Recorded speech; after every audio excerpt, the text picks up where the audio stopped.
За сайн байцгаана уу. Маш товчхон энэ олон улсын ерөн сурвалжлах сэтгүүлч 11-р хурал гэж ер нь яг юу болоод өнгөрөө гэдгийн талаар ерөнхий танилцуулга хийх гэж байна. Тэгэхээр энэ ерөн сурвалжлах сэтгүүлч олон улсын хурал 2001 онд анх удаа Копенгагенд Даны нийслэл Копенгаген хотод болсон байдаг. Анх удаа 300 орчим сэтгүүлч оролцсныгоо бол тухайн үед бол асар том амжилт гэж үзэжсэн болов сая манай 9 огшиг хэлснээр 11 дахь удаагийн хуралд бол 1700 гаруй сэтгүүлч, ерөн сурвалжлах сэтгүүлч, ерөн сурвалжлах сэтгүүл зөв дэмждэг байгууллагуудын төлөөлөгчид оролцсон байгаа. Тэгэхээр энэ хурлыг гол одоо зохион байгуулдаг байгууллага нь бол ерөн сурвалжлах сэтгүүл зүйн олон улсын сүлжээ Global Investigative Journalism Network гэдэг ийм байгууллага байгаа. Энэ байгууллага өөрөө болохоор 2003 онд байгуулагдсан. Хэвлэлийн хүрээлэн 2014 оноос хойш аль биесний гишүүнээр элсэж орсон байгаа. Одоогоор бол Монголоос элсэж орсон цорын ганц байгууллага байгаа. За тухайн олон улсын хурлыг хаана зохион байгуулж байгаагаас хамаарат тухайн орных нь аль нэг хэвлэл мэдээллийн байгууллага эсвэл ерөн сурвалжлах сэтгүүл зөв дэмждэг байгууллага тухайн хурлыг хамтарч олон улсын сүлжээтэй хамтарч зохион байгуулдаг. За энэ удаагийн хурал Германы Хамбург хотноо болсон учраас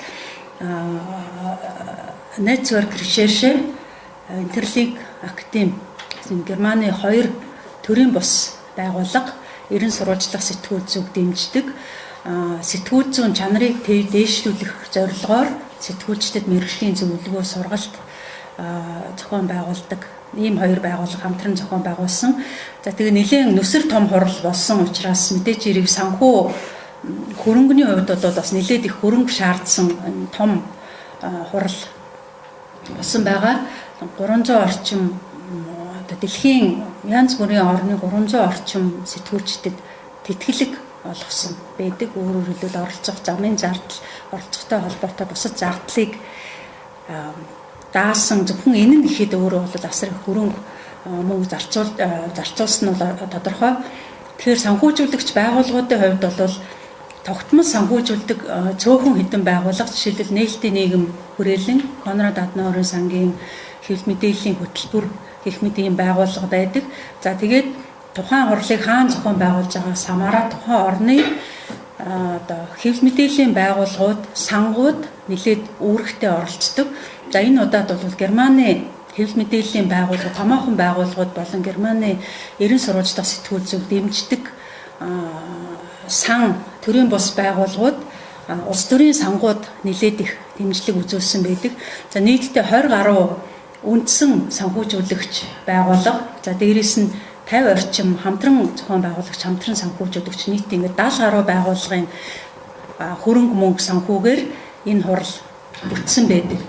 За Монголоос оролцсон оролцогчдын одоо тэтгэлгийг өөрөөр оролцохтой холбоотой замын зардал, бусад зардлыг холбооны бүгд найрамд Герман улсын Deutsche Welle Академи болон Норвегийн ерөн сурвалжлах сэтгүүл зүйн байгууллага санхүүжүүлсэн байгаа. За дараагийн анаатах 130 дэлхийн 130 орны 1700 гаруй сэтгүүлч оролцсон гэдгийг өмнө хэлсэн. Ерөнхийдөө бол өмнөх хурлуудад Копенгаген, за тэгээд Амстердам, Торонто, Лилехама, Женев, Киев, Рио де Жанейро хамгийн сүүлийнх нь 2017 онд Өмнөд Африкийн Жоханнесбургт болсон. Жил болгон оролцогчдын тоо 200-300-аар нэмэгдэж ирсэн бол 2017 онд 1200 орчим сэтгүүлч оролцож исэн, 19 онд 1700 буюу 500 орчмод нэмэгдсэн. Энэ нь ерөн сурвалжлах сэтгүүл зөв сонирхож байгаа, дэмжиж байгаа хүмүүсийн тоо ихсхээс гадна ерөн сурвалжлах сэтгүүл зөв өөрөө асар их хурдцтайгаар хүчирхэгжиж байгаагийн нэг одоо илрэл гэж хэлж болохоор байгаа. Хурлын одоо маш олон салбар хуралдаанууд хилцүүлгүүд болж исэн. Энэ бүгдийг базаад хурлаас хамгийн гол ямар мессеж ажиглагдж исэн, ямар санааг тэнд оролцож байгаа хүмүүст түгээж исэн бэ гэхээр ер нь бол ерөн сурвалжлах сэтгүүлчид өнөөдөр хамтран ажиллах хамгийн чухал, хамгаас илүү чухал болоод байгаа.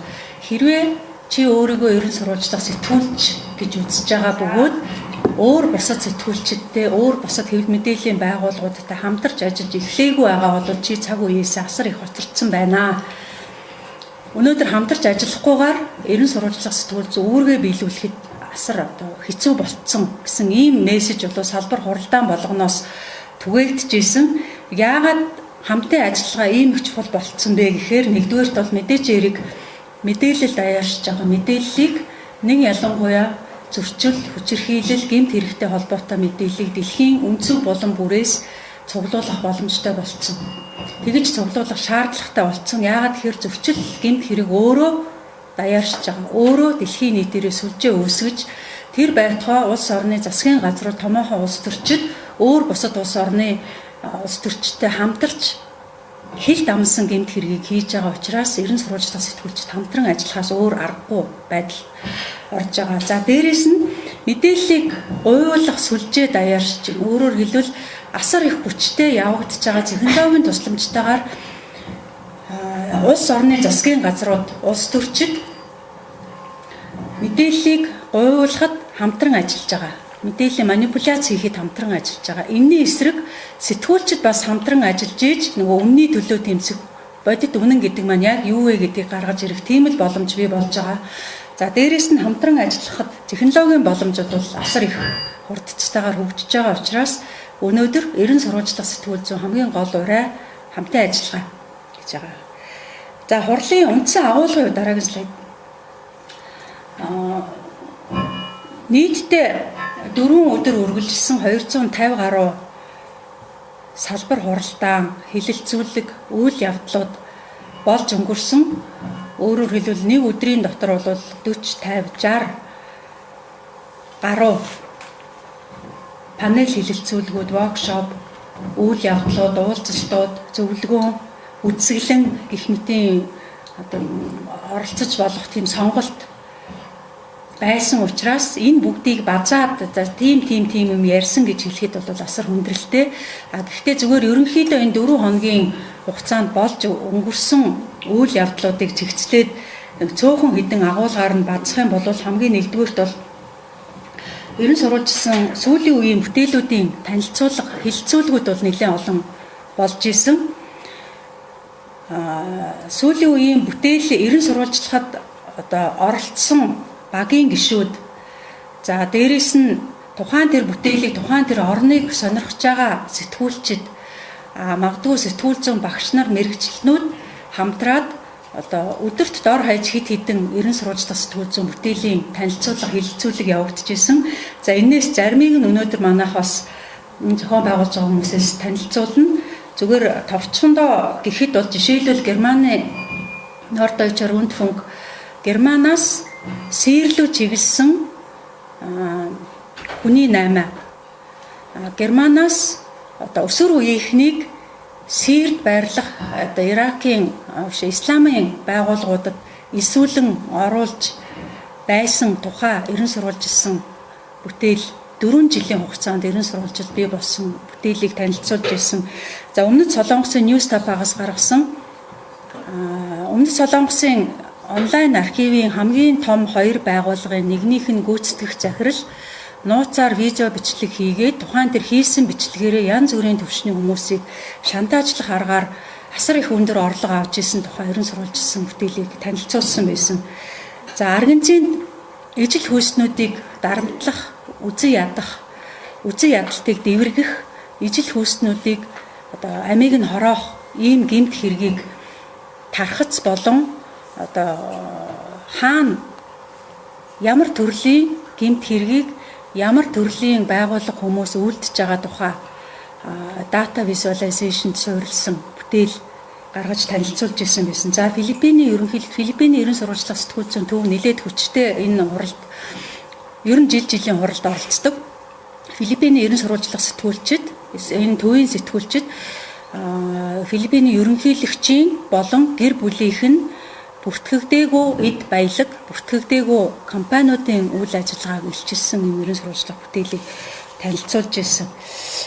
За дараагийн нэг хэсэг одоо воркшоп хэлэлцүүлгүүд, сургалтууд сэтгүүлч ерөн сурвалжлах сэтгүүлчдэд хэрэгцээтэй tool аппликейшнуудыг танилцуулсан ийм хэсэг бүлэг агуулга байсан. За юунд хэрэгцээтэй аппликейшн арга хэрэгсэл технологиг танилцуулж ирсэн бэхээр жишээлбэл онлайн орчинд мэдээлэл хаах, нягтлан шалгах арга хэрэгсэл ямар төлөвлөд байна. За мобайл сурвалжлах, мобайл сэтгүүлчүүд зориулж гар утсыг хэрхэн ашиглаж болох одоо цуглуулсан мэдээллийг хэрхэн яаж редакторлох, эдит хийх. За мэдээж хэрэг дата сэтгүүлсэн аппликейшнууд, ерөн сурвалжлах сэтгүүлчүүд хиймэл оюун ухааныг хэрхэн ашиглах тухай.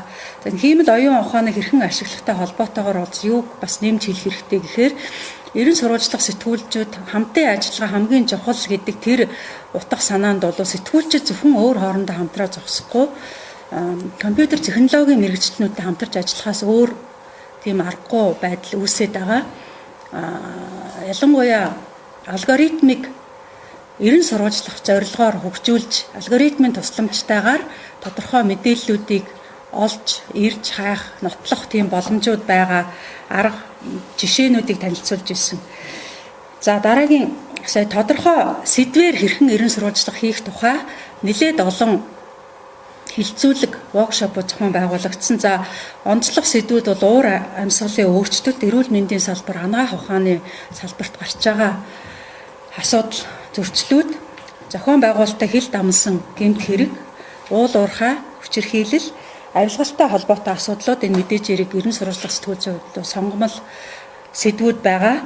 За шинээр гарч ирсэн сэдв болоод мэдээллийн гуйвуулгын сүлжээг хэрхэн ерөн сурвалжиж илчлэх тухай. За энэ ийм сэдв бол урд өмнөх хурлуудад бол төдийлөн гарч байгаагүй. Энэ удаагийн хурлын бас нэг онцлог сэдв байсан. За энийг зүгээр дэлгэрүүлээд ярихад мэдээллийн манипуляц, ялангуяа технологид суурилсан манипуляц, өөрөөр хэлбэл компьютерийн тусламжтайгаар, алгоритмын тусламжтайгаар, одоо ботуудын тусламжтайгаар мэдээллийг зохион байгуулалттайгаар гуйвуулах, мэдээллийн эмх замбраагүй байдлыг үүсгэх, нийгмийн одоо дунд үзэл бодол, мэдээллийн хагарлыг бий болгох ийм үйл ажиллагаа дэлхийн 70 гаруй оронд нотлогдсон тухай Английн Оксфорд их сургуулийн мэдээлэл байсан.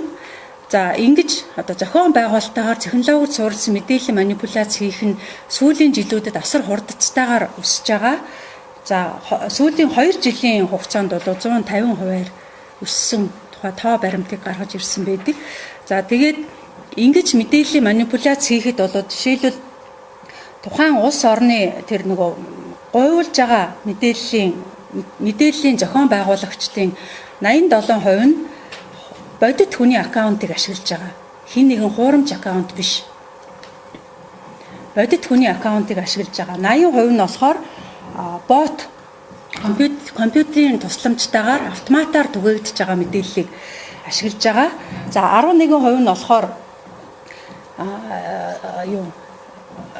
сайборг, өөрөөр хэлбэл одоо компьютерийн кибернетик ашиглаж байгаа мэргэжсэн компаниудын тусламжтайгаар мэдээллийг мушгин гуйвуулж байгаа. За 7% нь болохоор хулгайлсан аккаунт. Өөрөөр хэлбэл манайхан Монгол жишээлбэл өөрийнхөө аккаунтыг би одоо пассвордаа алдсан, хулгайцсан, миний нэрээр ийм юм яваад байна гэдэг тийм одоо мэдээллийн мушгин гуйвуулт бол нийтдээ энэ зохион байгуулалтын мэдээллийг мушгин гуйвуулж байгаа улс орнуудад 7% эзэж гин гэсэн ийм тав гаргасан байж. За маш чухал сэдв дата сэтгүүл зүй, мэдээж хэрэг ерөн сурвалжлах сэтгүүл зүй өнөөдөр дата сэтгүүл зүйгээр төсөөлөх боломжгүй болцсон. Ерөн сурвалжлах сэтгүүл зүйгээр цаашдаа мэрэгших хүсэл сонирхолтой хүмүүс бол дата сэтгүүл зүй сурхаас өөр аргагүй юм байдал бий болоод байгаа. Тэгэхээр энэ ерөн сурвалжлах олон улсын 11-р хурлын нийт тэр 250 гаруй сургалт үйл явдлын 60 орчим хувь нь дата сэтгүүл зүйд зориулагдсан байсан. За мэдээж хэрэг 130 орны сэтгүүлчид нэг дор цугларч байгаа учраас бүсийн уулзалтууд бол зохион байгуулагдчихсэн. За Азийн ерөн сурвалжлах сэтгүүл зүйн сүлжээ хамтын ажиллагааны талаарх бие даасан хилцүүлэг болж исэн. За орос хэлээр ярьдаг ерөн сурвалжлах сэтгүүлчдийн уулзалт. За дээрэс нь араб хэлээр ярьдаг араб хэлтэй ерөн сурвалжлах сэтгүүлчид дэмждэг байгууллагуудын уулзалтууд бас болж исэн. За ганцаарчсан зөвлөгөө авах цагууд бас байсан. Өөрөөр хэлбэл одоо дэлхийн тэр шилдэг мэрэгчлэтнүүд ерөн сурвалжлах сэтгүүл зүйн багш сэтгүүлчид очсон байгаа. За дээрээс нь залуу сэтгүүлчид тодорхой ерөн сурвалжлах бүтээл дээр ажиллаж байгаа багууд болон хувь хүмүүс цаг тохироод өөрийнхөө бүтээл дээр яг ийм бүтээл хийж байгаа одоогоор иймэрхүү байдалд хүрсэн байгаа ийм мэдээлэл цуглуулсан цаашаа яхаа мэдэхгүй байна эсвэл зөвлөгөө авмаар байна гэсэн ийм хүмүүст зөвлөгөө авах цагууд тусгаалan гаргасан байсан. За хурлын оргил үе ер нь бол 11 дахь удаага зохион байгуулагдаж байгаа учраас тодорхой юм одоо нэг хурлын бүтэц бий болцсон байгаа. Жилийн энэ олон улсын хурлын хамгийн гол одоо оргил үеийн энэ хоёр үйл явдал болдог. За нэг нь бол keynote speech буюу тухайн тэр жилийн онцлог мессежийг дамжуулах хамгийн одоо тэр одоо үндсэн санааг илэрхийлэх тэр тухайн тэр жилийн хамгийн одоо алдартай ерөн сурвалжлах сэтгүүл зүйн салбарын хүнээр үг хэлүүлдэг. За энэ жилийн хувьд бол Times сэтгүүлийн шилдэг хүнээр шалгарсан Филиппиний Rappler гэдэг ерөн сурвалжлах сэтгүүл зүйн одоо шинэ стартапын үүсгэн байгуулагч Мария Ресса keynote speech хэлсэн байгаа. За тэгээд утга санаа нь бол мөн энэ хурлын одоо нийтдээ энэ түгээгдэжсэн утга санаа ерөн сурвалжлах сэтгүүлчид хамтын ажиллагаа нэгдүгürt маш чухал байна. Хоёрдугаар зохион байгуулалтаа мэдээллийг мушгин гуйвуулах үйл явц маш хүчтэй явагдаж байна. Энэний үсрэг бид нар өнөөдөр тэмцэх нь бидний ис оршихтой холбоотой асуудал байгаад байна. Өнөөдөр бид нар зөв тийшээ зөв алхмаа хийхгүй бол ардчлал үгүй болоход бол одоо маш ойрхон болчиход байна гэсэн ийм утга агуулгатай үг хэлсэн. За энэ оргил үеийн дараагийн нэг чухал хэсэг нь бол ерөн сурвалжлах сэтгүүл зүйн шилдэг бүтээлийн шагнал гардуулах ёслол. За энэ ёслол бол яг энэ олон улсын ерөн сурвалжлах сэтгүүл зүйн сүлжээнээс 8 дахь жилдээ зохион байгуулж байгаа хүнд нөхцөлд хөгжиж байгаа улс орнуудад ажиллаж байгаа ерөн сурвалжлах сэтгүүлчдийг дэмжих ийм уралдаан байгаа. За энэ уралдааны одоо шалгарсан бүтээлүүдийн талаар дараа нь танилцуулах учраас энийг ингээд орхичээ. Тэгээ сүүлийн нэг хэлэх зүйл бол ерөн сурвалжлах сэтгүүл зүйн олон улсын хуралд хэвлэлийн хүрээлэнгээс болон Монголын ерөн сурвалжлах сэтгүүл зүйн сүлжээний төлөөлөгчид хамтарч оролцсон. За ерөн сурвалжлах сэтгүүл зүйн олон улсын хурлын талаарх бүх мэдээллийг ерөн сурвалжлах сэтгүүл зүйн сүлжээний Facebook пэйж жиргэний аккаунтаас хурлын явцын дундуур бол бид нар зогсоо зайгүй мэдээлж исэн.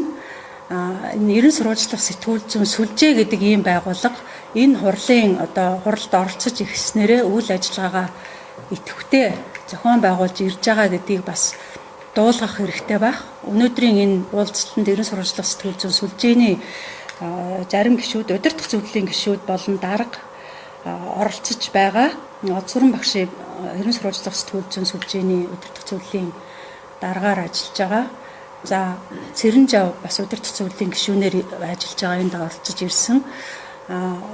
Удирдах зөвлөлийн гишүүнээр болон сүлжээний гишүүнээр идэвхтэй ажиллаж байгаа манай хэвлэлийн хүрээлэнгийн болон Баасан Бэмпо ТV-гийн сэтгүүлч мөн энэ хуралд идэвхтэй оролцсон. Мэдээлэл цацхад бол бид нар бүгдээрээ хамтарч ажилласан байгаа. За ингээд дараагийн мэдээллээ сонсъё. Тэгээд бас асуулт хариулт явагдах цаг байгаа бох тийм.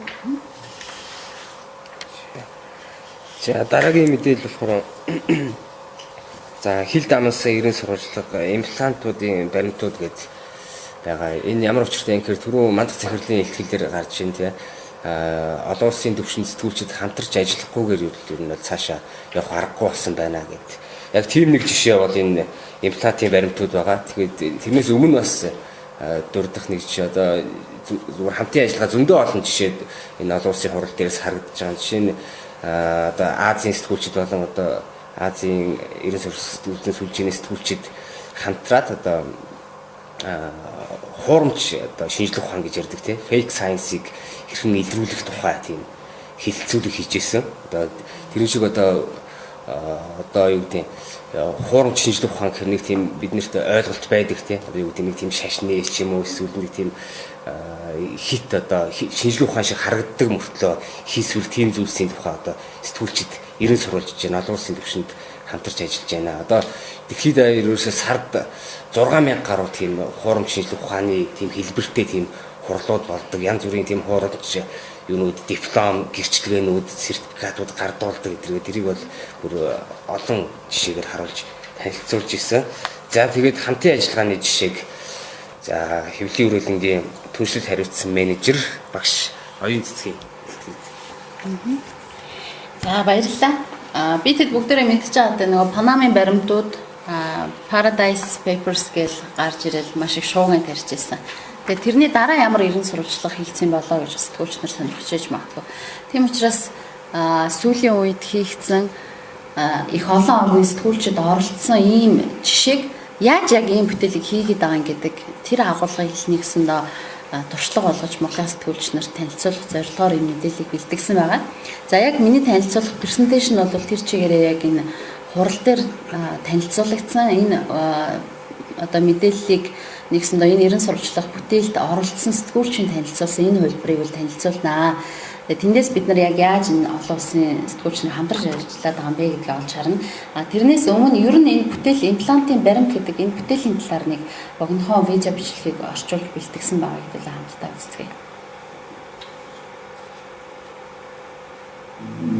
Эмнэлгийн бааж хэрэгсэл баталгаажуулах үйл явцыг бид шалгаж үзхийг үнэхээр хүсэж байлаа. Ингэхдээ хэрвээ бид өнгөцгийн эсгээсэн барьж үзэх хэтэрхий аюултай бөгөөд маш болчонгүй үйл. Слайднаас гарч иж явахгүй л орохгүй юм шүү дээ. Ийш яга орохгүй. За одоо орж ирж байна. Эмнэлгийн бааж хэрэгсэл баталгаажуулах үйл явцыг бид шалгаж үзхийг үнэхээр хүсэж байлаа. Ингэхдээ хэрвээ бид өнгөцгийн эсгээсэн барьж үзэх хэтэрхий аюултай бөгөөд маш болчонгүй үйл болох юм. Бид ингэх гэж бид ердөө багц мандрын аваад касн дээр очиж энийг баталгаажуулсан уу гэж асуусан хэрэг. Харин тэд ямар нэгэн асуудал олж хараагүй байлаа. Энэ бол хүний биед суулгаж байгаа суулгасан эмнэлгийн нэмэлт төхөөрөмж суулгацын тухай түүх юм. Анагаах ухааны салбарт бүхэлдээ нэлээд олон дүрмээр зохицуулагддаг. Дашааны суулгац залхахад тусалдаг бол химийн сайн харахад тусална. Зарим төхөөрөмжүүд хүмүүст үнэхээр их хэрэгтэй байдаг. Гэхдээ бас тодорхой төхөөрөмжүүд хүмүүст үрдийн өвчин үлдээж байна. Ийм учраас сэтгүүлчид томоохон баг бүрдүүлэх зүйтэй гэж үзээд яагаад эдгээр төхөөрөмж суулгацууд манай улсад өвчтнүүдэд хохирол учруулж байна вэ гэдэг асуултыг дэвшүүлсэн юм. Энэ бол энтэй адилхан зүйл огт биш. Төхөөрөмж бүрд клиник туршилтын хөлбөр байдаггүй бөгөөд эдгээрээс нилээдгүй хэсэг нь ямар нэгэн туршилтгүйгээр хүний биед суулгагддаг байна. Эмчилгээний нотлохоор туршилтын нэг хэсэг үлж байгаагаа зарим өвчнүүд ухаарсан байдаг. Бриджит Роб 911 руу залгаж би үхэхэд бэлэн биш байна гэж хэлсэн дуудлага нь түүний өвчин шаналлыг ил болгосон байна. Түүний цээжин суулгасан зүрхний хэмнэн сайжруулагч хэрэгсэн гэмтэл зааж бүр маш их өвтгөж орилоход хүргэсэн байна. Энэ бол дунд чүмүний суулгац. Гэхдээ энэ нь зарагдаж бас мэс заслын аргаар суулгагдахаас өмнө хүний биедээ туршигдаж байгаагүй. Маш олон компаниуд Европ дээрээ эхлээд зах зээлээ судалж, борлуулж эхэлдэг. Тэгээд төхөөрөмж болж байна гэж үзвэл Америкт борлуулахаар аваачдаг. Гэтэл одоо цагт стандартуудаа сайжруулах шаардлагатай байдал харин ч төхөөрөмж суулгацын чанар улам удаж байна. Суулгац үйлдвэрлэгч компаниуд бүтээгдэхүүнээ хурдан зах зээл дээр гаргаж борлуулах тал дээр ихэнх анхаарлаа хандуулж байна. Яагаад гэвэл энэ бол үйлдвэрлэгчдийн хүсч байгаа зүйл. Энэ өрсөлдөөний эцсийн үр дүн аимшигтай асуудалд хүргэж болох юм. Дэлхийн маш олон оронд үүнийг зохицуулдаг хууль эрхцэн орчин байхгүй. Хугацаанд дууссан судасны бүглээ арилгач суулгацыг тойрсон үйл явдлууд тоогоо улсын олон нийтийн дунд борцдомл байдал үүсгэж байна. Johnson & Johnson компани манай улсад үйлдвэрийн алдаа бүхий 4700 гаруй чимээний химээс суулгаж хөдөлсөн хэрэгт буруутгагдаад байна. Төхөөрөмж суулгацанд ямар нэгэн асуудал гарсан бол үйлдвэрлэгч үүнийг нэн даруй мэдээлэхгүй юм бол өвчтөн болон эмч нар ийм алхам хийх боломжгүй. Иймээс л өвчний түүхийн талаар бүрэн мэдээлэхгүй болж байгаа юм. Цөөн хэдэн оронд эрүүл мэндийн суулгац, тоног төхөөрөмжтэй холбоотой сөрөг нөлөөллийн мэдээлэл датаг цуглуулж хэвлэсэн байна. Олон нийт бүтээгдэхүүний алдаа зааж эхлэх үед юу ч мэддэггүй. Тэдэнд суулгасан бүтээгдэхүүний бүртгэл, серийн дугаар гэж юу байдаг талаарч мэддэг байхгүй. Бид аль болох чадах хэмжээгээр олон нийтэд байгаа бүртгэлийн дугаар зэрэг мэдээллийг олж авсан юм. Дараа нь дэлхийн өнцөг булан бүрт байгаа сэтгүүлчд хандаж мэдээлэл авах эрхийн дагуу хүсэл гаргаж тавихыг уриалсан юм а. Хууль журмын хяналт шаардлага сул ил тод биш ашиг сонирхлын зөрчилтэй зэрэг өвчтний эрүүл мэндэд маш муу нөлөө үзүүлдэг. Зарим төхөөрөмждөр бид юу болоод байгааг мэдхийг үнэхээр их хүссэн юм а. Өвчтнүүд ч үнийг мэдэх хэрэгтэй. За, ерөнхийдөө маш товчондоо энэ нөгөө бүтээлийн талаарх танилцуулга виза бол иймэрхүү байгаа. За, одоо хэдүүлээ яг иймэрхүү бүтээлийг хэрхэн яаж хийгээд байгаа юм бэ гэдэг энэ хэсэг рүү байгаарай. За, тэгээд бас энэ хэсэг рүү орохын өмнө би цэцэн тайлбар хийх хэрэгтэй болов уу гэж бодож байна. IGIC буюу International Consortium of Investigative Journalists гэдэг нь эрен сурвалжлах сэтгүүлчдийн нэгдсэн консорциум гэдэг байгууллага байна. Өөрөөр хэлбэл саяны энэ олон улсын хурлыг зохион байгуулаад байгаа байгууллагаас өөр тусдаа байгууллага. Гэхдээ энэ байгууллага маш ойрхон хамтарч ажилладаг. За, энэ байгууллага маань өнгөрсөн хугацаанд Панамын баримтууд, Paradise Papers гэсэн энэ үндэстэнд амарсан офшор настай холбоотой баримтуудыг ил болгоход гол ажилласан юм байгууллага. За, энэ байгууллага маань өнөөгийн өнгөрсөн хугацаанд л ойрын үед имплантын баримтууд гэдэг нь эрүүл мэндийн салбарын томоохон бүтээл дээр л ажилласан. Тэр туршлагаа саяны хурал дээр нэг биш хэд хэдэн салбар хилцүүлгүүд дээр бол хуваалцаж ажилласан. Танилцуулсан. Тэгээд үндсэндээ тэр туршлагыг л нэгсэндээ авах гээд байна гэж ингэж ойлгож байна. За, яг эрүүл мэндийн салбарт бол хийгдсэн анхны томоохон бүтээл болж гарч ирсэн байгаа. Энэ бүтээл нь өөрөө за, ямар хөө бүтээлийн санаа яг анх яаж төрсөн бэ гэхээр Голландаас энэ түүх эхлэлтэй юм байлаа. Өөрөөр хэлбэл нэг одоо хиймэл суулгац биедээ суулгасан өвчтөн дуудлага өгснөөр бол энэ бүх үйл явдал эхлээд ингээд энэ консорциум багаараа ажиллаад зэрэг одоо дэлхийн улс орнууд дээр адилхан эрен сурвалжлагыг хийгээд үзээ. Тэгээд нөхцөл байдал ямар байх вэ гэдэг тэр одоо хамтын ажиллагааг өргөнүүлж эхэлсэн. За, нийтдээ 250 гаруй сэтгүүлчид 36 улс орноос оролцсон байгаа энэ төсөлд 50 гаруй эрүүл мэдээллийн байгууллага хамтарч ажилласан байна. Хамгийн гол нь хамтын ажиллагаа юугаараа бас чухал юм гэхээр мэдээж ингээд байгууллага юм уу эсвэл нэг дан хэвлэл мэдээллийн хэрэгсэл өөрийнхөө суугаар энэ мэдээллийг цацхад бол бас эрсдэл учрын те дарамт шахалт одоо юу гэдэг бизнесийн үр дүнд талтлаа гэсэн ийм асуудал бол үүсдэг. Тэгвэл саяны энэ консорциум өөрийнхөө платформ дээр энэ одоо цуврал бүтээлүүдийг бол нийтлэх ийм боломжийг бол олгосон байна. Өөрөөр хэлбэл олон улсын хамтын ажиллагаа арай илүү аюулгүй мэдээлэлээ түгэх энэ хувилбарыг бол сонгож ажилласан нь бол бас нэг онцлог болж байгаа.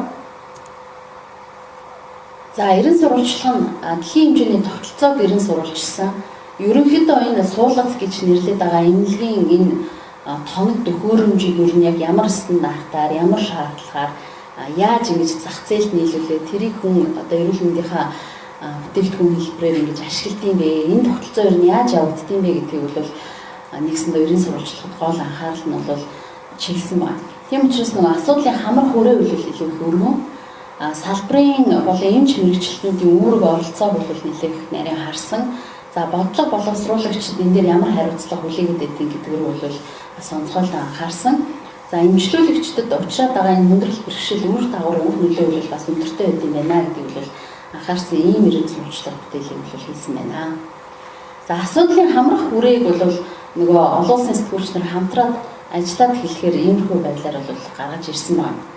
Нэгдүгээр эм дээр бол гаж нөлөөний тайлан гэдэг юмыг ингээд бүртгээд гаргаа яваад идэг юм байна. Гэсэн чинь эмнэлгийн нэмэлт тоног төхөөрөмждөр ийм гаж нөлөөний тайлан гэдэг мэдээлэгдсэн энэ байдал нь бол заавал мэдээлэх үүрэгтэй юм уу эсвэл заавал мэдээлэл нэгсэн тийм хууль эрх зүйн зохицуулалт байхгүй улмаас бол нэгсэндээ ийм бүртгэл мэдээлэл бол нэлээд хүнд цөөхөн гарч ирдэг. За, тэгээд Америк, Солонгос, Финлянд, Япон, Канада гэх мэт энэ улсуудад оролцож байгаа 36 орныхонд маань яг энэ эмнэлгийн тоног төхөөрөмж бий суулгаж байгаа энэ суулгацтай холбоотой ямар нэгэн тайлан мэдээлэл гарсан уу гэдэг дээр бол нэгдүгээр дата анализ хийсэн байна. За, хоёрдугаар дефекттэй тохиолдол гарлаа. Тэгээд хүний бие суулгацсан дефекттэй ч юм уу ямар зүрээ одоо гэмтэлтэй энэ төхөөрөмж суулгалаа гэхэд тэрийг буцаан татах ийм арга хэмжээ авсан байна уу? Эсвэл аюулгүй анхааруулга гаргасан байна уу? Аюулын ажиллагааны мэдээлэл гэдэг зүйлийг гаргаад энэ олдолтой холбоотой ямар нэгэн тайлан зүйлд орсон байна уу гэдэг дээр бол нэлээд одоо анхаарал хандуулад бас тэр чиглэлээр бол дата анализ хийсэн байна. Дээрээс нь бол зөвшөөрлөд байгаа. Өөрөөр хэлбэл тухайн бүтээгдэхүүнийг баталгаажих сертификаттай байх ёстой яа да. За тэгвэл энэ сертификаттай бүтээгдэхүүн яг хэд байгаа юм? Зах зээлд ийм сертификат аваагүй хүчний бүтээгдэхүүн нийлүүлэгдсэн байж болох вэ гэдгийг бол анхаарсан байгаа. За энэ бүтээлийн бас нэг гол онцлог нь өөрөө мэдээлэл авах эрхийн тухай маш олон одоо хүн сэтгүүлчнэр өөрийнхөө улс харанд зэрэг хандсан мэдээлэл авах эрхийн хүсэлт илгээсэн тэр тоогоороо бол нэгсэндээ энэ бүтээлийг хийхэд одоо гаргасан тэр хүсэлтийнхаа тоогоор бол одоо маш олон хамгийн олон тийм хүсэлт гаргасан юм тохиолдол болсон.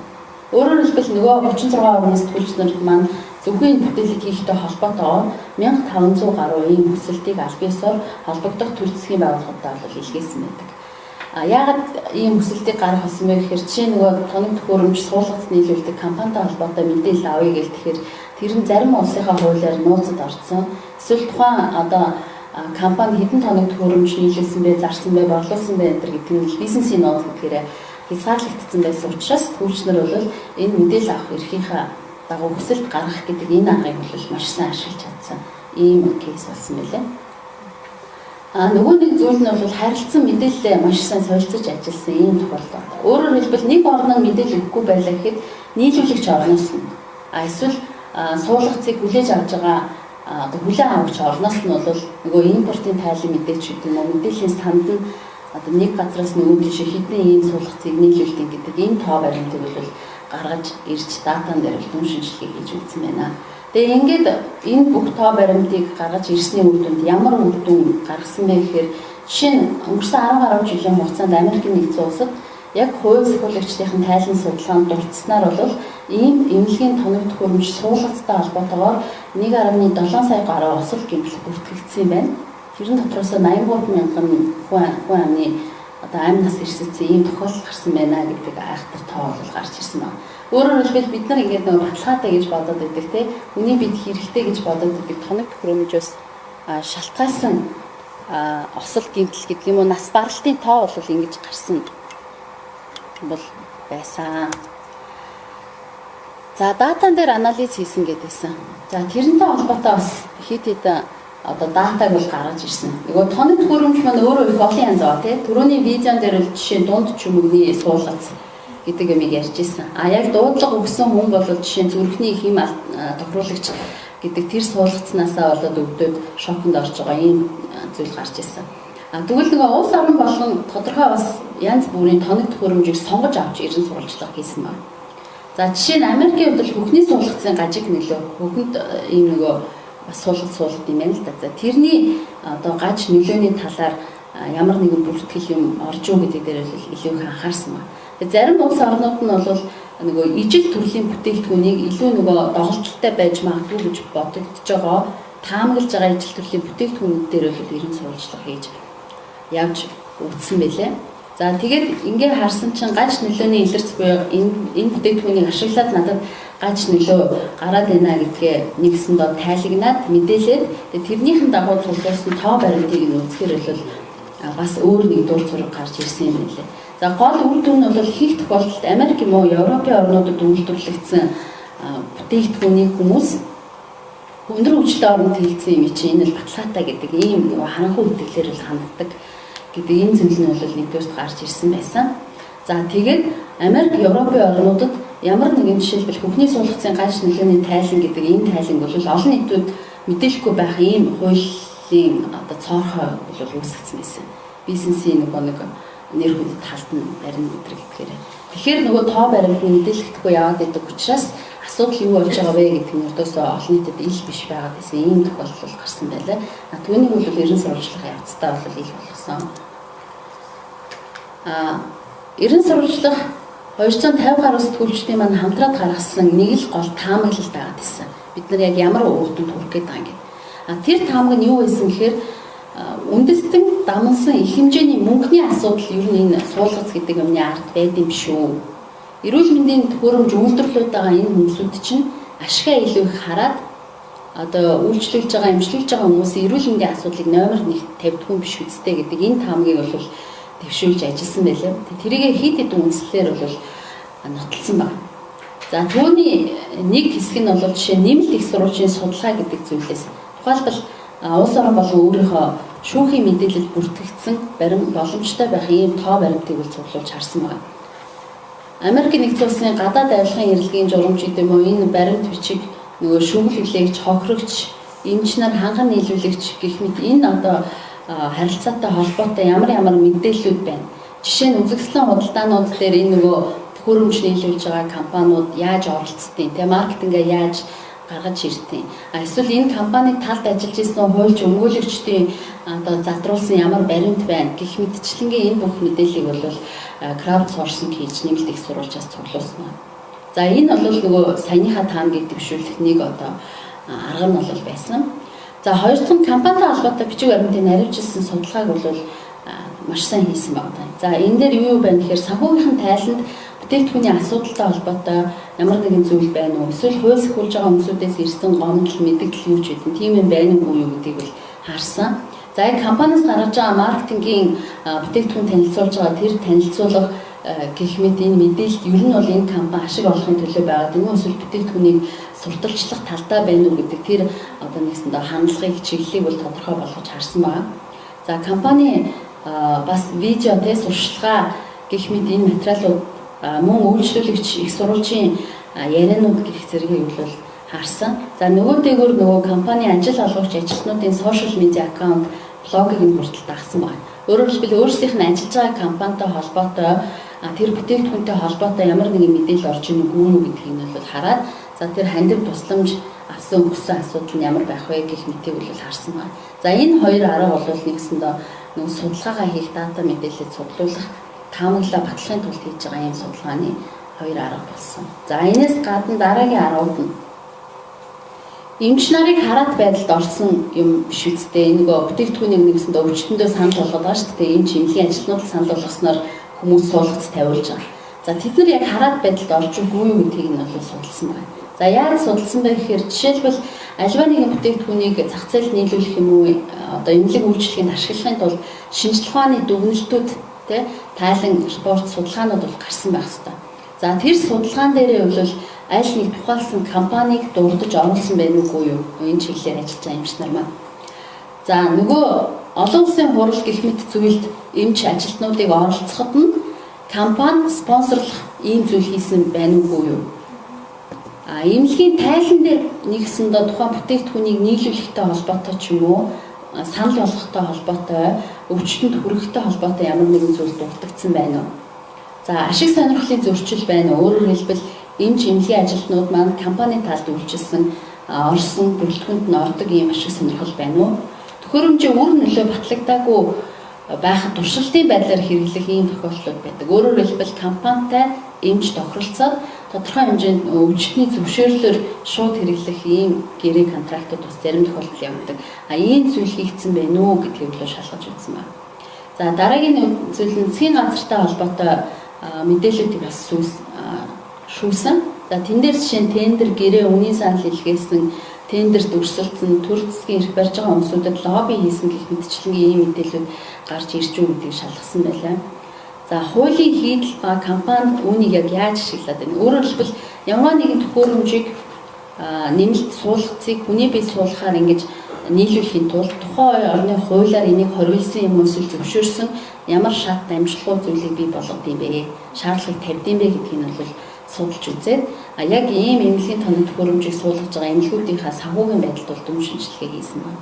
Тэгээ энэ бүхнийхээ үр дүнд бас дараагийн нэг дүгнэлтэнд бол хүрсэн байлаа. За тэр нь юу вэ гэхээр эмнэлгийн багж хэрэгслийн үйлдвэрлэгчид дэлхийн нийтээр хууль сахиулагчид юм уу санхүүгийн эрүүл мэндийн зөвшөөрлийг авахын тулд маш хүчтэй лобби үйл ажиллагааг бол явуулдаг нийлэл юм байна.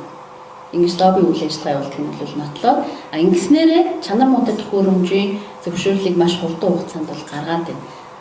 Тэгэхээр нөгөө энэ сэтгүүлчдийн багийн төвшүүлээд байгаа нөгөө таамаглал руугаа л төгсөн энэ одоо нэг нотлохоо үндэслэлийг гаргаад ирсэн байна л да. Саяны баримт чигийг судалснараа.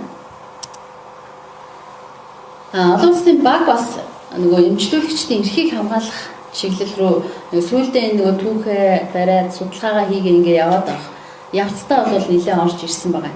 Одоо нөгөө бүтээл хийж явах явцдаа үр нөлөөнүүд нь эхнээсээ гарч ирсэн байгаа. Тэр нь юу болсон бэ гэхээр буцаан татах мэдээллүүд бол хөгжиж байгаа олон орны сэтгүүлчдэд энэ ийм бүтээгдэхүүнийг ашиглах нь дэмий юм байна гэдэг энэ мэдээллийг тарааж эхэлснээрээ нөгөө компани буцаан татах ийм үйлдэлүүдийг бол хийж эхэлсэн. За, эмчлүүлэгчдээс бодит мэдээлэлээ хуваалцахыг хүсэх ийм тохиолдлууд бол гарч ирсэн. Нөгөө сэтгүүлчдийн багтай надад ийм зүйл тохиолдсон гэх мэтчлэнгийн ийм мэдээлэл бол 10,000 гаруй одоо үйлчлүүлэгч, эмчлүүлэгч, сэтгүүлчдийн багтай бол хуваалцаж эхэлсэн. За, ийм хуваалцах боломжийг бас нөгөө хамтран ажиллаж байгаа баг маань өөрөө бий болгосон. За, гол үр дүн хэдийгээр энэ төхөөрөмжүүд суулгацууд нь хүний амь насыг аварч эмчлэхэд бол маш чухал хэрэгтэй байдаг. Гэхдээ хамгийн гол нь засгийн газрууд хүн дээр туршигдаагүй огт туршилт хийгээгүй төхөөрөмжийг зах зээлд нөлөөлөх болцоог одоо хууль эрх зүйн гүйцэтгэсэн орчин бүрдүүлэх үсэл бол бий болгоцсон юм байна. Тийм учраас заримдаа олон хүмүүс энэ туршилтанд нэгсэндээ өртөөд хохирсон байна гэдэг нь бол энэ бүтээлэл өөрөө нотолж чадсан байна. За, яг энтэйгээ адилхан ер нь бол хэд хэдэн сэтгүүлч нар ижил төрлийн төхөөрөмж суулгах зэрэг иргэн сурвалжсан гэд хэлсэн. Тэгэхээр ингэснээр юуг бий болгосон бэ гэхээр ижил төрлийн асуултыг төрийн холбогдох албан тушаалтнуудаас зэрэг асуугаад гаж нөлөөнийхэн талаарх мэдээллийг ил тод болгох, хуулийн зохицуултыг илүү их сайжруулж компанийн эрх ашигт гэхээсээ илүү үйлчлүүлэгчийн эрх ашигт нийцүүлэх талаар бол асуудал байна гэдгийг бол маш сайн төвшүүлж гаргаж чадсан байлаа. Тэгээ гол асуулт нь жишээ нь яг адилхан ийм асуултуудыг харилцан ярилцж байгаад бий болгоод асуугаад байсан байгаа юм л да. Тухайлбал улсад төхөөрөмж суулгацыг хоригдсан байхад яагаад манай улсад хэвээр хэрэглээд байгаа. Улсад стандарт одоо бие улсынхаас одоо их байх нь ямар учир шалтгаантай гэж юм уу? Ийм асуултыг нөгөө олон улсын сэтгүүлч нар хамтраад ажиллахаар нөгөө харилцан ярилцж байгаа зөвшөлдсөж бий болгоод тавьж гаргаж ирсэн байгаа. За, тэгээд ижил асуултанд тухайн өөр орны одоо эрх баригч нар хэрхэн яаж хариу үйлдэл үзүүлж байна, яаж энэ дээр бол нэлээд сайн анхаарал хандуулж анализ хийсэн байлээ. За, тэгээд гол үр дүн нь бол зарим төхөөрөмжүүд бол буцаан таталт бол хийгдсэн. За, зарим улсад бол аюулгүй ажиллагаатай холбоотой маргаан мэдээлсэн гэдэг юм уу тэр зүйл нь бол одоо ч гэсэн үргэлжилсээр байгаа ийм нөхцөл байдал бол бий болсон. За, ер нь бол бүхэлдээ үйлчлүүлэгч эрен сурвалжлах үр зураг ямар байна вэ гэдгийг бол гол нь бол олж харж чадсан. За, бас нөгөө үйлчлэгээ үзүүлж байгаа эмнэлгүүдийн дүр зургийг бол маш сайн олж харж чадсан юм байна. Өөрөөр хэлбэл нэг одоо эмнэлэг тодорхой хэмжээний одоо юу гэдэг бүтээгдэхүүн үйлчлүүлэгч нар санал болгочдог тий. Тэгээд санал болгочоод суулгуулцдаг. Суулгасны дараах бас асаргаа гэдэг юм уу, суулгаа гэдэг юм уу, энэ үйлчлэг нь ямар байдаг юм бэ гэдэг дээр бол нэлээд тодорхой дүр зургийг бол гаргаж ирсэн байна. За, үр нөлөөний хувьд бол нөгөө олон улс хамтраад, олон сэтгүүлч нар хамтраад хийсэн ажил учраас, үйл ажиллагаа учраас улс орон болгонд янз бүр байгаа даа. Тэгээд дээрэс нь зарим нөгөө орны сэтгүүлч нар ижил одоо тодорхой суулгацыг бариад хөөгөөд ингээд явж байхад зарим нь бол өөр суулгацны талаар ярьж байгаа учраас энэ асуудал бол янз янзын үр нөлөө үзүүлсэн ийм байдалтай байна. Жишээ нь би зөвхөн энэ Америк, Германы бас нөгөө хурал дээр танилцуулагдчихсан жишээнээс харлаа л да. Германы гэхэд инсулин гэдэг сахарын өвчтөй хүмүүсүүд нөгөө өөрийгөө хэмждэг ийм багажийг ашиглаа яваад байдаг шүү дээ. Яг Германд ашиглаж байгаа зөвхөн тэр багажны хэрэглээ ямар байна гэдэг дээр л эрен сурвалжлага хийж үзсэн байна. Тэгсэн чинь 95% нь бол ердөөсөө туршигдаагүй байд юм байна гинэ хүний бие дээр. Тэгээд тэрийг нөгөө турших ёстой гэдэг тийм шаардлага байдгүй учраас ингээд 95% туршигдаагүй байгаад байдаг. Тэгэхээр магадгүй тэр дунд дефекттэй юм уу, асуудалтай юм юу, сөрөг нөлөө үзүүлэх зүйл гарч болцсошгүй гэдэг тав баримт гарсан байна. Америкт гэхэд нөгөө яг ийм тусдаа өөрийнхөө бүтээлийг хийгээ явж хахад нь 600,000 гаруй зөвхөн суулгацтай холбоотой нэгсэндээ сөрөг нөлөөний мэдээлэл тайлагнагдсан байна. Тэгээд тэр 600,000-аа зэрэглээд үзэнгүүт номер 1-т нь тэр нөгөө хамгийн сөрөг нөлөөтэй ч гэдэг юм уу дефекттэй байсан тоног төхөөрөмж дээр мөн адилхан нөгөө Герман дээр гаргаж ирээд байсан инсулин гэдэг сахарын өвчтөй хүмүүсийн сахарыг хэмжээд тэрийг тохируулдаг багж орж ирээд байгаа байхгүй. Гэх мэтчлэнгийн ийм улс орон болгонд тэгэнгүүт мэдээж нөгөө Герман одоо тэр тоног төхөөрөмж дээр тавигдах шаардлага өндөр сууж байна те. Америк бас тэр шаардлага өндөрсгөх арга хэмжээг ингээд аваад хэлж байгаа байхгүй. Гэх мэтчлэнгээ нөгөө яг бүтээл хамтраад хийсэн үр нөлөө ингээд улс орн болгон дээр бол гарч байгаа. За манай монголчуудын хувьд бол мөн адилхан гадагшаа явж маш их хэмжлүүлдэг те. Ялангуяа нарийн эсэст бол ордог. Ийм суулгац муулгацыг бол манайх дотоод ихгүй хөвчлэн гадаад явдаг. Тэр бүртээ манайхан гадаад өндөр хөгжилтэй орн л бол баталгаатай гэдэг тийм итгэлтэйгээр явдаг. Гэвч харамсалтай нь дэлхийн нийтийн нөхцөлөд бол яг энэ суулгац гэдэг бүтээгдэхүүн дээр миний бид туршигдсан байдгүй байна гэдэг нэгсэндээ энэ имплантын баримтууд бүтээл үлдээ үйл баталсан. Тэгээ нэгсэндээ энэ 90 сурвалжлага бол өнгөрсөн хэдэн жилийн хугацаанд хийгдэж дуусаагүй. Одоо ч гэсэн асуудал үргэлжлээд энэ 90 сурвалжлага бүтээлэл үргэлжлээ явж байгаа. Энэнд бас оролцох юм боломж байгаа гэдгийг хурлын үеэр танилцуулсан. За энэ 90 сурвалжлага 90 сурвалжлага хийх сэтгүүл зүйн хоёр арга дээр бол маш сайн кейс жишээ болж татагдж байгаа. Тэрний нэг нь бол мэдээлэл авах эрхийнхээ дагуу мэдээллийг маш сайн судлуулсан нэг юм арга. Нөгөөх нь бол дата дээр хамтарч анализ хийсэн гэсэн энэ хоёр аргыг үр дүнтэй ашигласан юм сайн жишээ болж танилцуулагдсан юм аа. За бүтээлтэй холбоотой юм мэдээлэл яа хэлээ.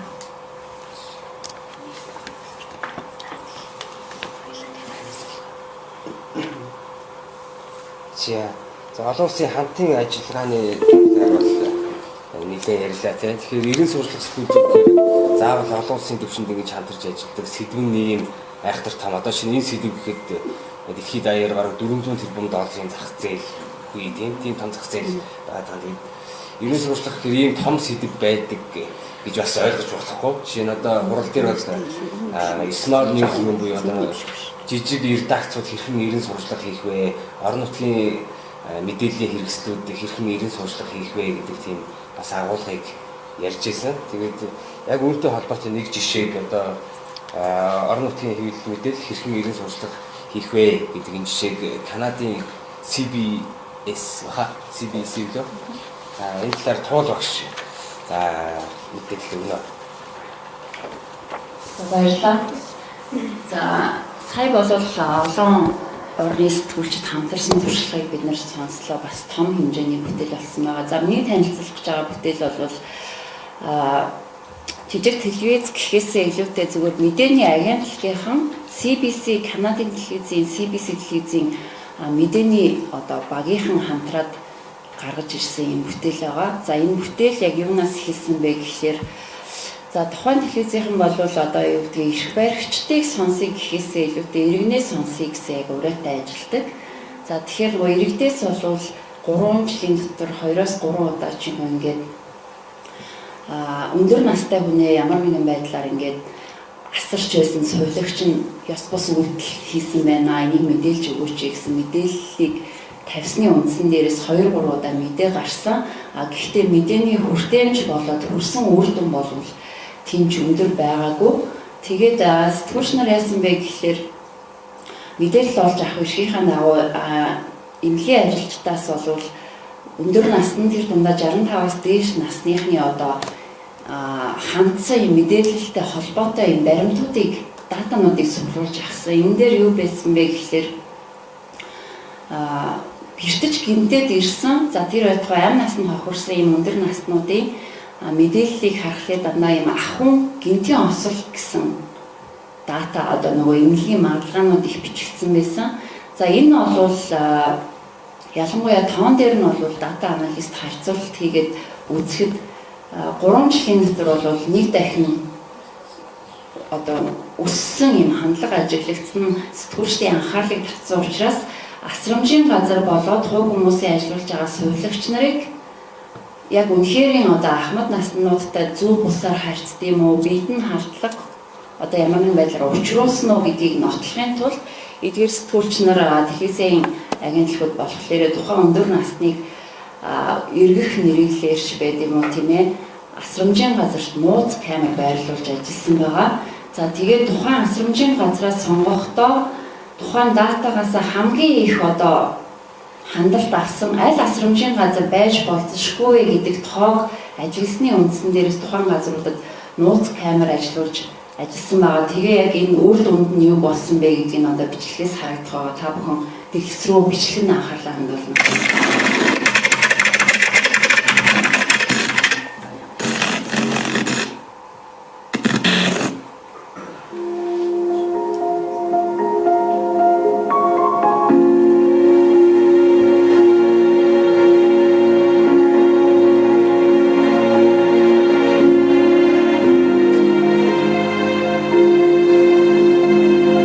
These men will soon be dead. A violent attack inside a nursing home against 84-year-old Meyer Sadoway. It's caught on security video.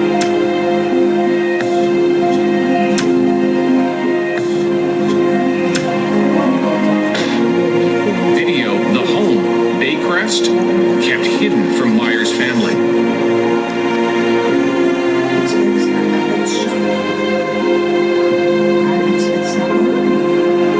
And neglect.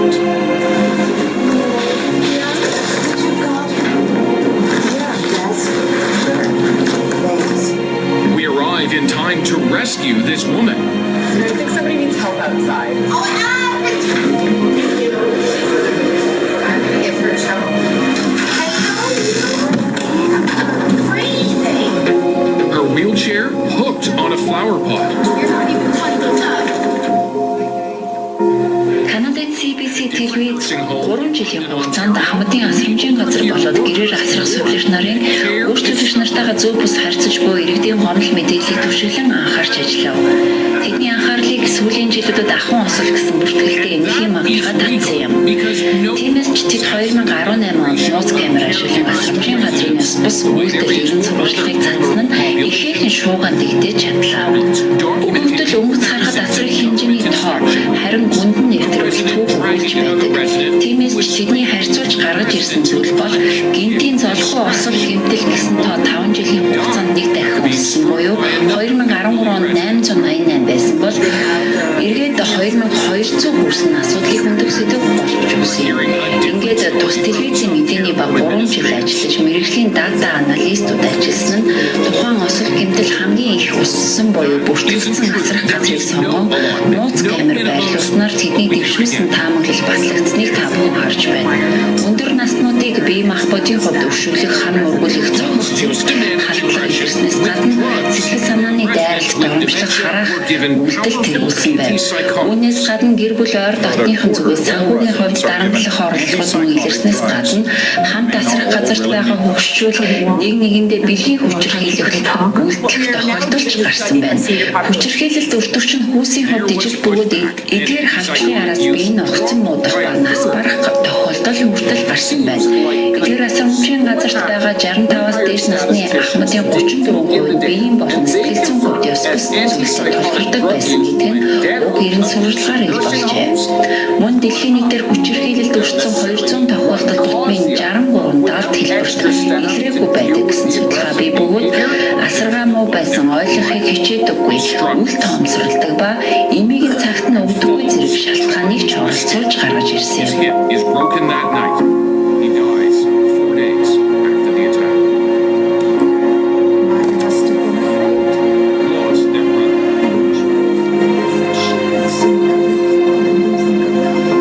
There was no autopsy, but his family connects the violence to his unexpected death. Miranda Faria is stunned by Meyer's death, but not surprised.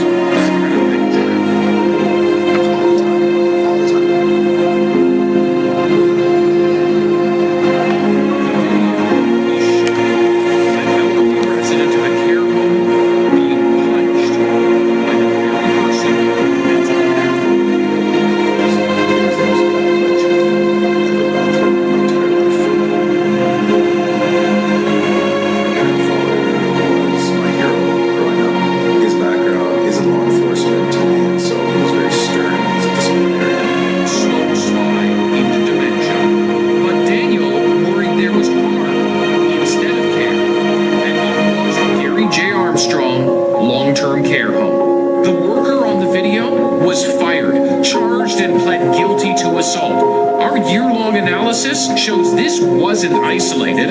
Reported incidents inside Ontario homes between staff and residents went from about 900 in 2011 up to almost 2,200 in 2016, a jump of almost 150%, and abuse can take many forms.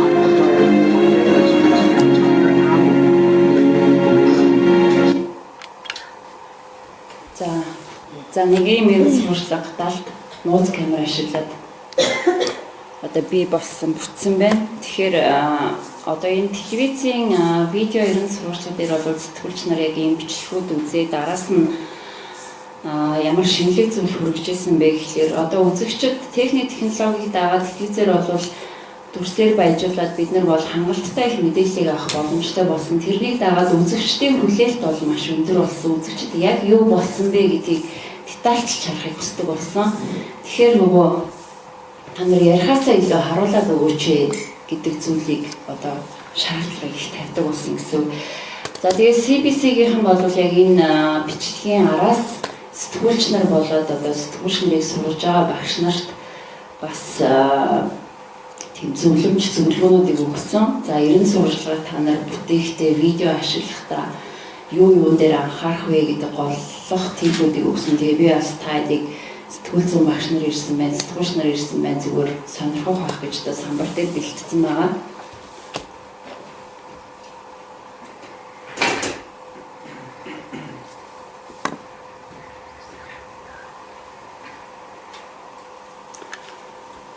За дата гэдэг маань өөрөө маш их тоо байдаг.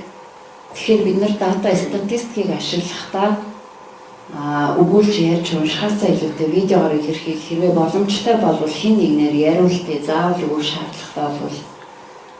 За тэгээд сэтгүүлч ажиллагаагаа эхлэлээ дата цуглуулж эхлэлээ тэр цагаасаа л эхлээд камера асаа гэж байгаа байхгүй юу. Яагаад тэгэхээр цуглуулад явж байгаа бүтээх процесс дээр камера асаадаг, хожигдсон байдаг бүх зүйлийг үнэн бодиттой болгохын тулд яг л улаан гэрэл бол зэрэгцээл тоо өгөгдөл дээр ажиллахаас эхэлнэ. За гих мэдчлэнгээр одоо ийм темпод байгаа та бүхэн хэрэгтэй бол тэмдэглээд аавнэ. Тэгээд анхаарал хандаас нь баярлалаа.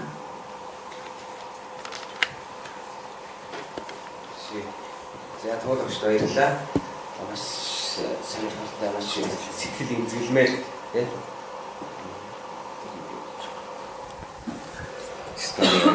За тэгэхээр одоо бүгдээ нэлээд чөлөөтэй тий одоо асуулт хариулт руу оръё. Тэгээд ер нь бол тэр олон улсын хурлыг харж байхад сэтгүүлчид бид нэр тийм чөлөөтэй өөдрөг нээлттэй тийм хүмүүстэй их л хамгийн их тийм чөлөөтэй явдаг. Жишээ нь одоо BBC-гийн тэр зөвлөх тэр 50 гаруй насны хүмүүс байна. Тэгээд панк хөгжим тавьсан. Өөрийнхөө ихтгэлийн өмнө тий.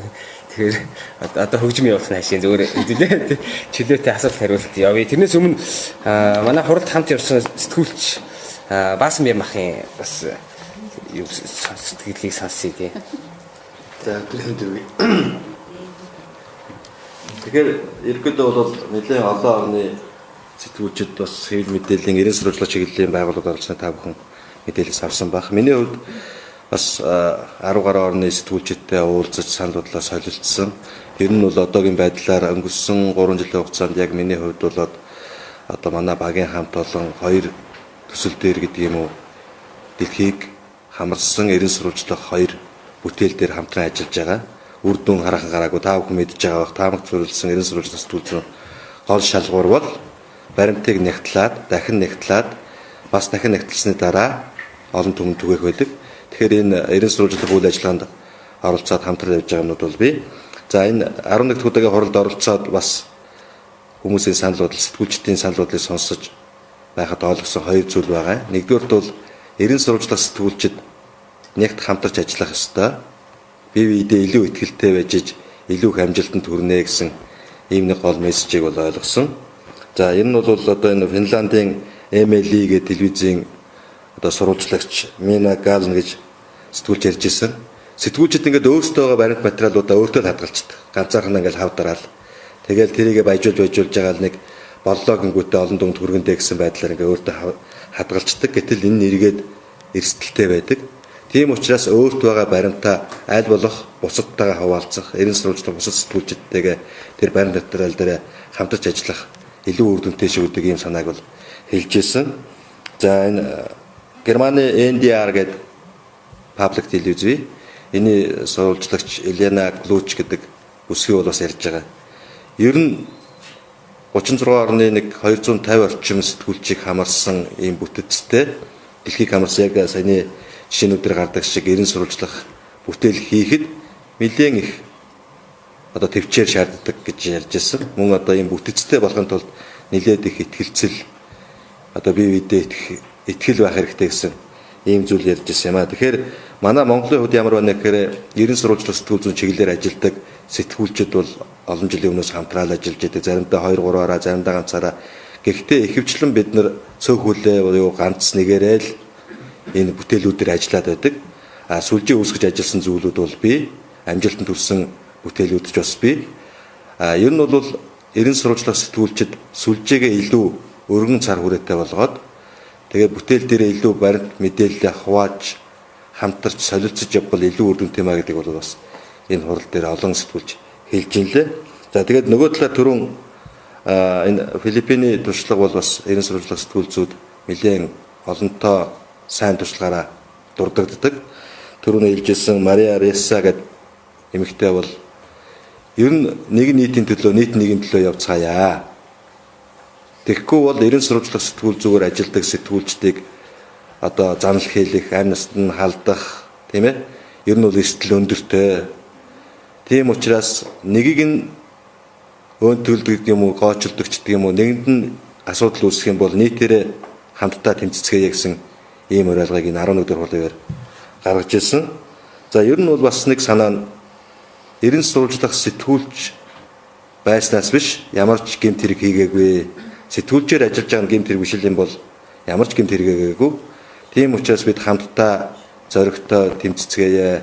Эрен сурвалжлах баримтаа илүү хамтдаа олуулаа цуглуулцгаая гэсэн ийм уриалгыг хэлж ирсэн юм аа. Тэгээд яг товчхондоо мэдээлэлүүд яриул их олон зүйл үйлдэ. Одоо яг нэг дата яаж ашиглах уу, дата өгөгдлийн сан яаж бий болох уу, сүлжээгээ яаж бий болох уу, яаж баримт материалаа цуглуулах уу, яаж төсчүүлэх үү, яаж олон түмэнд хүргэх үү, хэдийд нь ямар материалаа гаргах уу, яаж эргэн сурвалжлах уу гэнтергээд олон нөгөө техник ажиллагаатай холбоотой зүйлүүдийг энд ярих боломжгүй учраас ерөөдөө багцуулж хэлэхэд санаанууд юм байна. За.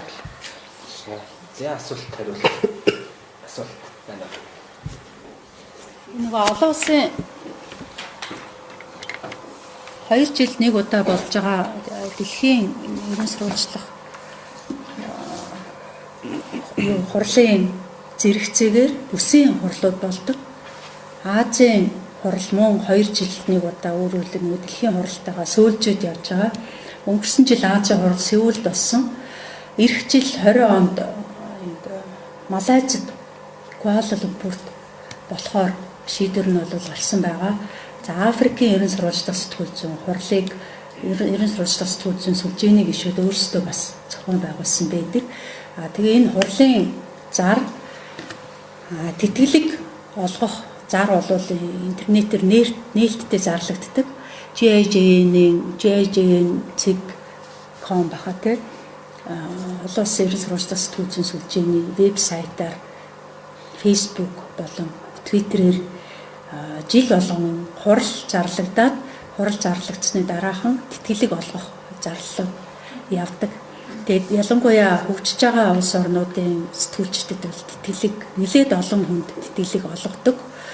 Мэдээж энэ олгох процесс өөрөө бас тодорхой хэмжээгээр сонгуул шалгаруулалтаар явагддаг. Гэхдээ энд хамгийн гол маш чухал хэрэгцээтэй зүйл бол мэдээж хэрэг нэгдүгээрт бол хэл, англи хэл, хоёрдугаарт болохоор эрен сурвалжлах сэтгүүл зүйтэй ямарваа нэгэн байдлаар холбоотой үйл ажиллагаа явуулж исэн туршлага гэсэн ийм хоёр юм шаарддаг. Тэгээд манай сэтгүүлчд энэ нөгөө хурлын мэдээллүүдийг хуралд одоо өөрөө оролцож чаддгүй маа гэхэд ер нь оролцох гэж оролдоод үзэхэд бол илүүдэхгүй. Тэтгэлэг аваад нэг удаа очиод үзэхэд бол үнэхээр бас тэмдгийн уур амьсгалыг мэдрэхэд бид нар Монголдо ийм юм хийх юмсан гэж бодог. Яахарахгүй бодогддог. Хоёрдугаарт болохоор хэрвээ өөрсдөө энэ хуралд оролцох боломжгүй байх тохиолдолд JJN вебсайтн дээр дэлхийн 7 хэлээр мэдээлэл цацагдж байгаа. Орос, Англи, Испани, Араб, Хятад, Франц. Тэгэхээр ер нь бол мэдээлэл авах ядахнаас суралцах боломж нөөц бодвол асар их байна гэдгийг л хэлэх гэсэн. За.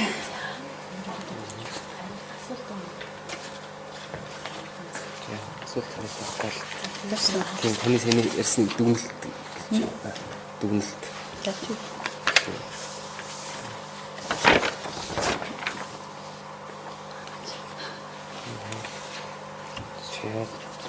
За асуулт байхгүй юу? Асуулт юм. За тэгвэл тусгайлаа асууя хариулъя тий. За өнөөдрийн хүрэлцэн ирсэн та бүхэнд баярлалаа. Тэгээд тэнд цай кофе байгаа. За тэнд уулзцгаая.